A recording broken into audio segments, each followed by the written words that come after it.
Hello and welcome back to the bar. Again, we are open for business. This is Neil Howe and I'm here together with Craig Williams again. Yesterday we talked about some of the issues going on in the country with unemployment. We talked about what happens when you have a lot of unemployment. We talked about the crime, some of the social cancers increasing like porn and prostitution. And then we also talked about welfare. What happens when you have a welfare system running the country, as well as that universal basic income that people are talking about. And of course, we always want to talk about healthy entrepreneurialism, which we see as the solution to a lot of the problems going on in the world right now. So Craig, it looks like you're out and about walking, enjoying some fresh air. I think that's still Yeah, well, I allowed for can. now, is Yeah, it? it is. It Yeah. is. It is. It's a bit noisy, so I'm gonna hop in the vehicle so I won't distract the Mm. conversation. But yeah, I mean, Well, when you can get out and get some of the sun, that's part of the health that we talk about, the practical health part. I mean, there's some practical uh, solutions to a lot of the challenges that we've come up with, and one of them is definitely, how we manage our homes. Those who have small children, you're having to do things that you would have to do if you didn't have access to. I mean, if you're in a rural area and you didn't have anywhere to take your kids to school, you'd have to teach them, right? yeah, that's right. There's a lot of homeschool going on right now. Thankfully, I've been homeschooling for the past few years, so You've been prepared. You've yeah, been it prepared for hasn't been this. much of an issue for me. Our life hasn't really changed that much. But we are different. We have done things differently for a while. Most people that, go to a job and come back and their kids go to school, they are on a timetable. They have a system that works for them. Well, that system's just been, put up in the air for Disrupted. yeah, Yeah.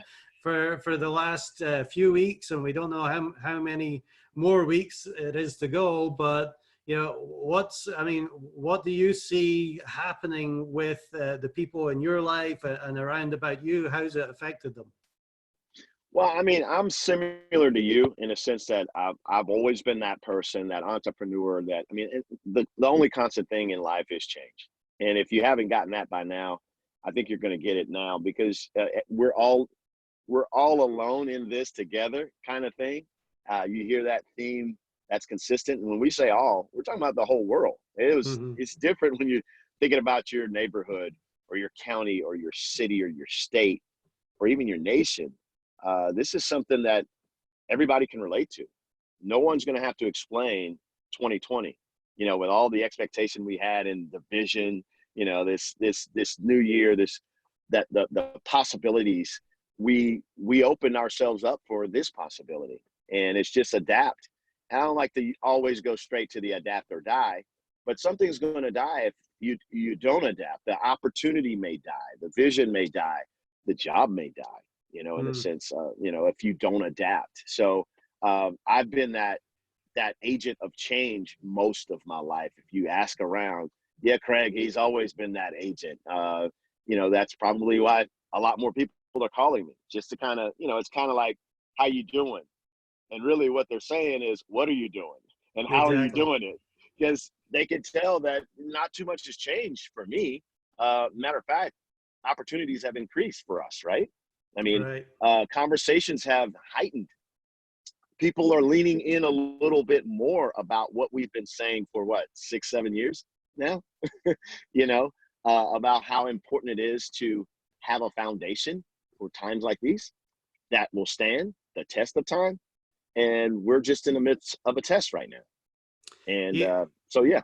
Yeah, I mean, this is a time of opportunity. Obviously, it's a time of change, and people don't like change too much because, it is disruptive.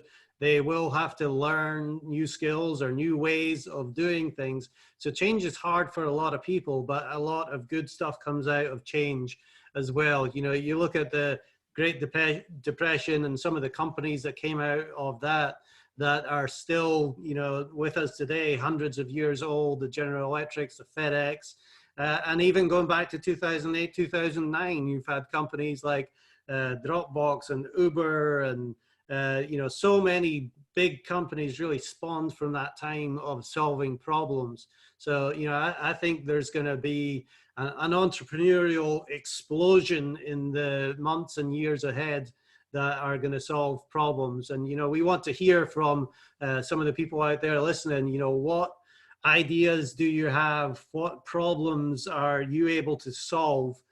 How are you going to do it? Do you need a community of people in order to get behind it? We certainly want to hear those stories and talk about some of those things. But change is hard, but I don't think, we've seen the last of it. This coronavirus has really taken the country and the world by surprise, I think.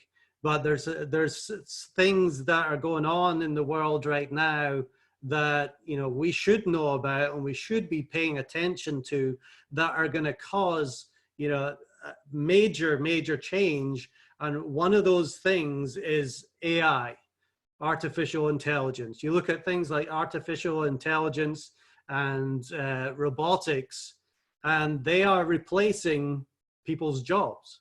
So the hurt that we have now with all these people unemployed and, not having any work, what happens in, 2, 3, maybe 5 years time, where AI is coming in and doing those jobs for them?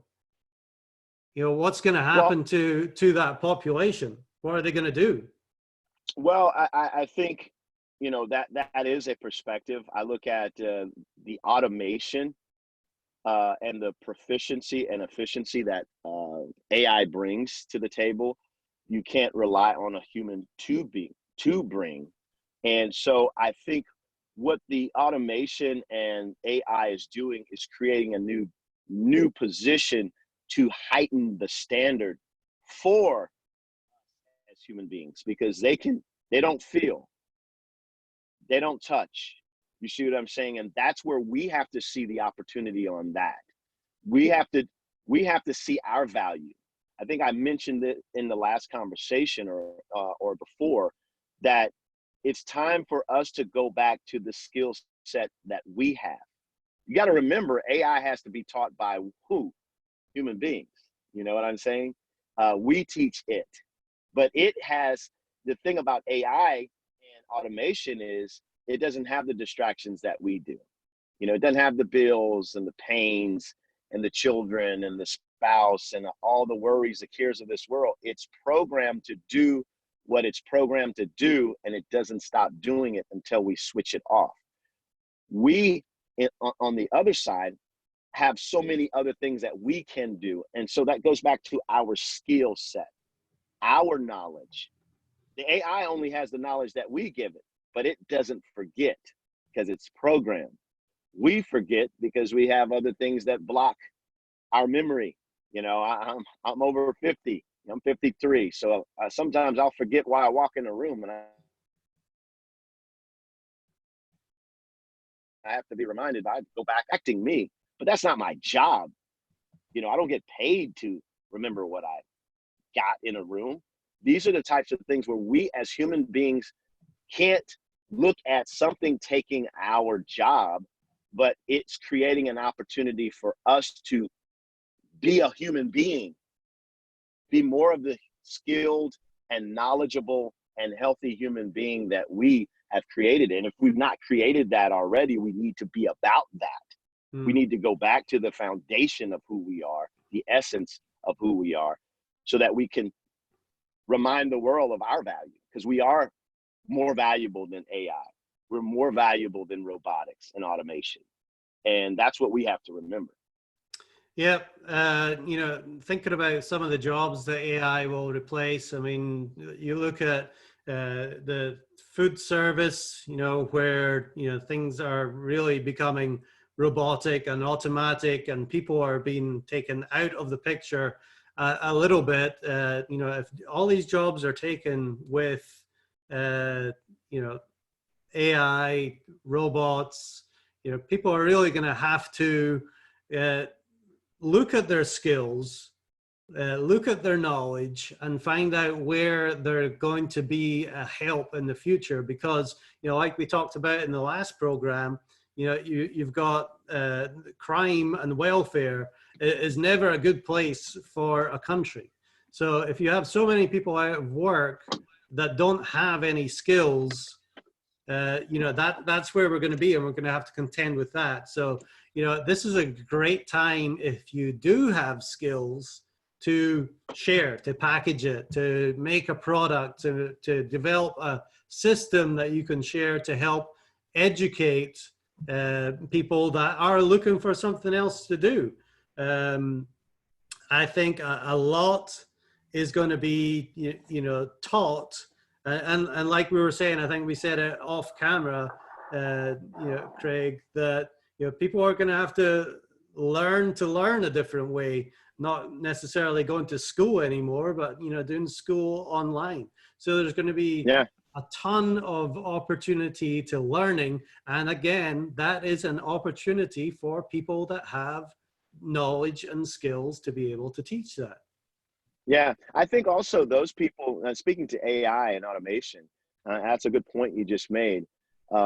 People who do feel they have a high volume or a high value of knowledge and skill sets that the world needs to, there's nothing wrong with lending that to those companies that back AI, because they need people like them to share that particular perspective, because it takes all of those perspectives to reach out to other people like yourselves.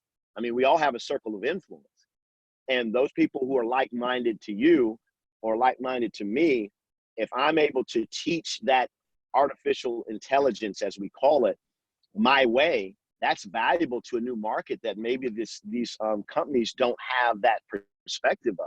And there's an opportunity for you to be an authority. I mean, we're all an authority on our opinion, right? I mean, we are the top authority of our opinion. We're also the top authority of our skill set in the way that we're efficient in doing it, or proficient. I mean, if you don't show up for work, nobody wants to emulate or perpetuate that.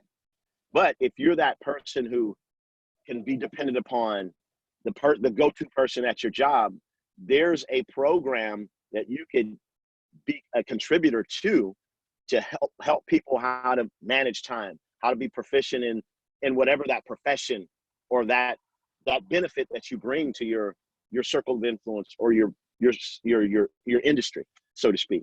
So those are opportunities that are created. And also, I mean, the blue collar, the automation, I worked at General Motors right out of high school, and we had some robots there too, even back in the 80s. But you had to have somebody to repair them. That's you had true. To have somebody to design them. But I mean, and again, you go back to the knowledge and the skill. If you don't have the skill to repair it, it's back to the knowledge and the skills. So we're speaking to those people, who might have wanted to, they might have had an engineering bone in their body, but then they also have the backing of experience in an industry that maybe an engineer does not have, an insight.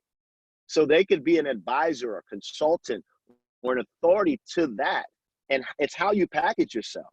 That's the thing that we do. We've been able to help people, who've been in industry and been leaders and thought leaders for decades, and they've gotten themselves as far as they can get, but they need help. So that's where reaching outside of, like you said, there's a new way of learning. It's not always about that degree or going back to traditional school.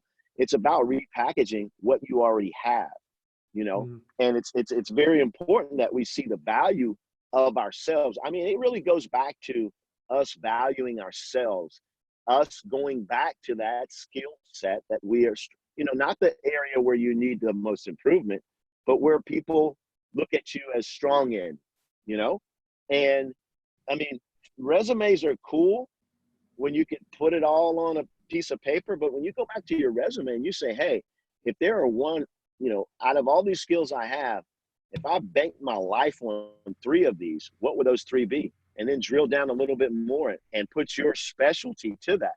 That's what makes you, as an individual, unique and an individual, so Yeah. I think that's where the opportunities are for all of us. We all have a perspective, we all have a story, and that's what we want to hear more on the show. We want to hear other people's perspectives and the more you hear, the more you will resonate with the humanity of that person, and you see that same value or even greater value that you have for yourself. So it goes back to the individuals, what got them the job or the vocation or what got them this far in life, Yeah. period. Well, I always say that you get paid based on the value that you bring to the marketplace. So depending on what that value is, if that, and we're going to talk about more of this in the future. I think that the word of 2020, along with coronavirus and COVID-19, is going to be pivot. If you're not able to pivot right now and provide value in some other areas or learn new skills, then things are not going to be looking good for you. So we will talk about that in another episode, but that is it for the bar today. Thanks for listening. Thanks for joining. If you hit that like button and share, we'd appreciate that. And we will see you next time on the bar.